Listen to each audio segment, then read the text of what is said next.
భగవద్గీత క్షేత్ర క్షేత్రజ్ఞ విభాగయోగ. అర్జునుడన్నాడు, కేశవ, ప్రకృతిని, పురుషుణ్ణి, క్షేత్రాన్ని, క్షేత్రజ్ఞుణ్ణి, జ్ఞానాన్ని, జ్ఞేయాన్ని గురించి తెలుసుకోవాలని కోరుతున్నాను. శ్రీ భగవానుడన్నాడు, కౌంతేయ, ఈ శరీరం క్షేత్రమని పిలవబడుతుంది. దీనిని తెలుసుకున్నవాడు క్షేత్రజ్ఞుడని దానిని ఎరిగిన జ్ఞానులు చెబుతారు. అర్జున, అన్ని క్షేత్రాలలోని క్షేత్రజ్ఞుణ్ణి నేనే అని తెలుసుకో. క్షేత్రజ్ఞులని తెలుసుకునే జ్ఞానమే అసలు జ్ఞానమని నా అభిప్రాయము. క్షేత్రం అనేది ఏదో, ఎలాంటిదో, ఎలా మార్పులు చెందుతుందో, ఎక్కడ నుండి వచ్చిందో, క్షేత్రజ్ఞుడు ఎవరో, అతడి మహిమ ఏమిటో క్లుప్తంగా చెబుతాను విను. ఈ క్షేత్రజ్ఞ విషయం మహర్షుల చేత అనేక విధాలుగా వివరింపబడింది. పెక్కు శాఖలు కలిగిన వేదాలలో ఇది పలు విధాలుగా విభజించి నిరూపించబడింది. బ్రహ్మసూత్ర పదాలు దీన్ని గురించి హేతుబద్ధంగా నిశ్చయించి చెప్పాయి. మహాభూతాలు 5, అహంకారం, బుద్ధి, అవ్యక్తం, అష్టవిధ ప్రకృతి, ఇంద్రియాలు 10, మనస్సు, ఇంద్రియ గోచర విషయాలు 5, మొత్తం 24 క్షేత్రాలు. ఇచ్ఛ, ద్వేషం, సుఖం, దుఃఖం, శరీరం, చేతనత్వం, పట్టుదల, ఇది వికారాలతో కూడిన క్షేత్రమని సంగ్రహంగా చెప్పడమైనది. తనని తాను పొగుడుకోకపోవడము, దంభం లేకుండుండడము, అహింస, ఓర్పు, నిజాయితీ, గురు శుశ్రూష, శుచిత్వము, స్థిరత్వము, ఆత్మనిగ్రహము, ఇంద్రియ విషయాలలో వైరాగ్యము, అహంకారం లేకపోవడము, పుట్టుకలో, చావులో, ముసలితనంలో, రోగంలో, దుఃఖాన్ని, దోషాన్ని నిత్యం చూడడము, సక్తభావం లేకపోవడము, పుత్రులు, భార్య, గృహం మొదలైన వాటితో తాదాత్మ్యం చెందకపోవడము, ఇష్టాలు ప్రాప్తించినా, ఇష్టం కానివి ప్రాప్తించినా మనస్సుని సమస్థితిలో ఉంచుకోవడము, ఇంకా నాలో అనన్యయోగంతో ఉండే వ్యభిచరించని భక్తి, ఏకాంతంలో గడపడము, జనసమ్మర్దంలో అభిరుచి లేకపోవడము, నిత్యము ఆధ్యాత్మ జ్ఞానం ఉండటము, తత్వజ్ఞానం యొక్క లక్ష్యాన్ని దర్శించడము జ్ఞానమని చెప్పబడింది. దానికి భిన్నమైనదంతా అజ్ఞానం. దేనిని తెలుసుకోవడం వల్ల జీవుడు అమృత తత్వాన్ని పొందుతాడో ఆ జ్ఞేయ వస్తువుని గురించి చెబుతాను.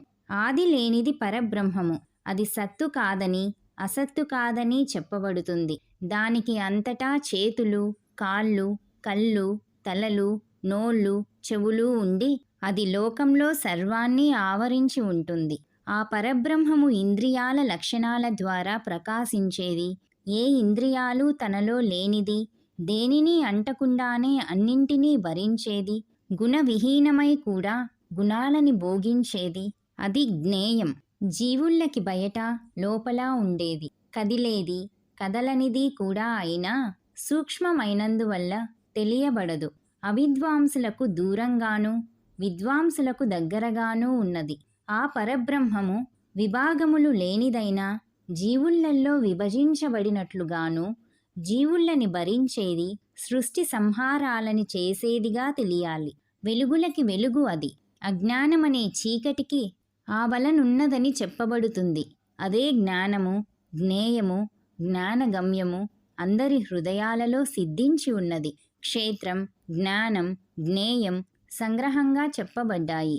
నా భక్తుడు దీనిని తెలుసుకుని నా భావాన్ని, మోక్షాన్ని పొందుతాడు. ప్రకృతి పురుషులిద్దరూ అనాది అని తెలుసుకో.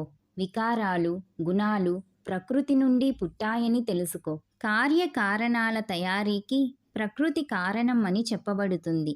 సుఖదుఖానుభవాలకి కర్త పురుషుడని చెప్పబడతాడు. ప్రకృతిలో నిలచిన పురుషుడు ఆ ప్రకృతి నుండి పుట్టిన గుణాలని అనుభవిస్తాడు. గుణాలతో అతడి సంయోగమే అతడు మంచి చెడు జన్మలెత్తడానికి కారణం. ఈ శరీరంలోని పరమపురుషుడు సాక్షి అని, అనుమతించేవాడని, భరించేవాడని, భోగించేవాడని, మహేశ్వరుడని, పరమాత్మ అని చెప్పబడుతున్నాడు. పూర్వం చెప్పిన విధంగా పురుషుణ్ణి, గుణాలతో సహా ప్రకృతిని ఎవరు తెలుసుకుంటారో అతడు ఎలా ప్రవర్తించినా తిరిగి పుట్టడు. కొందరు ధ్యానం ద్వారా తమలోనే తమ ఆత్మని ఆత్మ ద్వారా చూస్తారు. కొందరు జ్ఞానయోగం ద్వారాను, మరికొందరు కర్మయోగం ద్వారాను ఆత్మను చూస్తారు.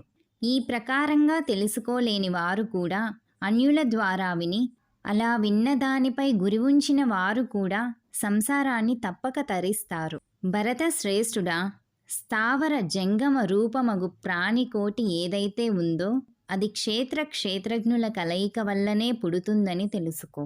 నశించిపోయే వాటిలో నశించని తత్వంగా అన్ని భూతాలలో సమంగా ఉన్న పరమేశ్వరుణ్ణి చూచిన వాడే నిజమైన దృష్టి కలవాడు. సర్వత్రా సమంగా ఉన్న ఈశ్వరుణ్ణి సమంగా చూచిన వాడే తనని తాను హింసించుకోనివాడు. అతడు దానివల్లే పరమగతిని చేరుకుంటాడు. అన్ని విధాలైన కర్మలు ప్రకృతి వల్లనే జరుగుతున్నాయని, ఆత్మ ఏమీ చెయ్యదని తెలిసినవాడే నిజమైన చూపు కలవాడు. ఎప్పుడైతే మానవుడు వేరువేరుగా కనిపించే ప్రాణికోటి ఏకత్వం మీద ఆధారపడి ఉన్నదని, అక్కడి నుండే విస్తరించిందని నిరంతరము చూడగలుగుతాడో అప్పుడు బ్రహ్మాన్ని పొందుతాడు. ఆది లేనివాడు, నిర్గుణుడు కాబట్టి ఈ పరమాత్మ అవ్యయుడు. కౌంతేయ, శరీరంలో ఉన్నా అతడు కర్మ చెయ్యడు. ఆ కర్మఫలంతో మలినపడడు.